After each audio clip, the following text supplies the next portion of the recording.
জাতীয়তাবাদী বিএনপিকে আমি আমার প্রান্তীয় সংগঠন জাতীয়তাবাদী হিন্দু বৌদ্ধ খ্রিস্টান ঐক্য পরিষদ থেকে আপনাদের সবাইকে অভিনন্দন জানাচ্ছি এবং রাষ্ট্রনায়ক শহীদ তারেক রহমানের প্রতি ভালোবাসা আন্তরিক শুভেচ্ছা জানিয়ে আমি বলতে চাই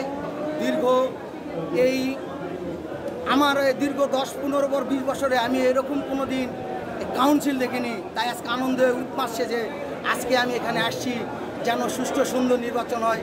আমরা তো জেলার ভালো কোনো সভাপতি সেক্রেটারি সাংগঠনিক পাই, এই উচ্ছেদ নিয়ে এই ভালোবাসা নিয়ে আজকে আমি এত রিস্ক নিয়ে আমার জীবনের ভালোবাসা রিস্ক নিয়ে আমি এখানে আসছি। সবাই যেন দেখে যে শুনে যে হিন্দুরাও বিএনপি করে, আর হিন্দুরা বিএনপি করলে যে কি শান্তি এটা যারা করে তারাই জানে। আজকে আমি আওয়ামী লীগের আমলে যে নির্যাতন হয়েছি এটা কাছে বলতে পারবো না। আমি তিনবার মাঘ মাসে শীতের সময় ভোটের সময় আমাকে নদী সাঁতরাতে হয়েছে, নিজের ফ্যামিলির সাথে যোগাযোগ করতে পারি না, আমার বাসার উপরে পটকা ফোটায়, বিভিন্ন ধরনের অত্যাচার করে আওয়ামী লীগরা। তাই আমি বলবো সাবধান, আপনার এরকম কাজ আর করবেন না।